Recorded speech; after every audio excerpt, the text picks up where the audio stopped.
نماز کی فائدے بتائے نا، ان الصلاۃ تنہی عن الفحشاء والمنکر والبغی،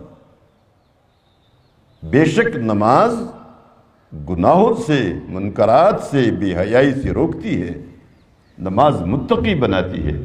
آج ہماری نمازی بھی ہمیں متقی نہیں بنا رہی، اس لیے کہ وہ نماز نہیں ہے۔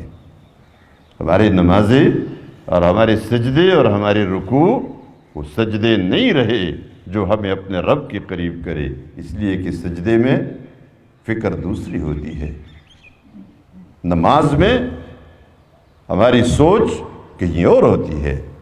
جہاں کھڑے ہیں یہاں نہیں کھڑے ہوتے ہیں، حقیقت میں کہیں اور کھڑے ہوتے ہیں، کہیں لڑ رہے ہوتے ہیں، کہیں جھگڑ رہے ہوتے ہیں، کہیں بات چیت کر رہے ہوتے ہیں، کہیں اپنے حسابات میں مصروف ہوتے ہیں۔ زبان پہ بے شک نماز کے کلمات ہوتے ہیں، ہماری توجہ ٹھیک نہیں ہوتی، اس لیے نماز میں ہم سے غلطیاں ہو جاتی ہے۔ وہ ایک آدمی نے سوال پوچھا، بڑا عجیب سوال تھا۔ وہ کہتا تھا کہ نماز میں غلطی ہو گئی، واجب رہ گیا، تو میں نے ظاہر بات ہے سجدہ سہوا کرنا تھا، مولانا صاحب سجدہ سہوا بھی بھول گیا تو اب کیا کروں؟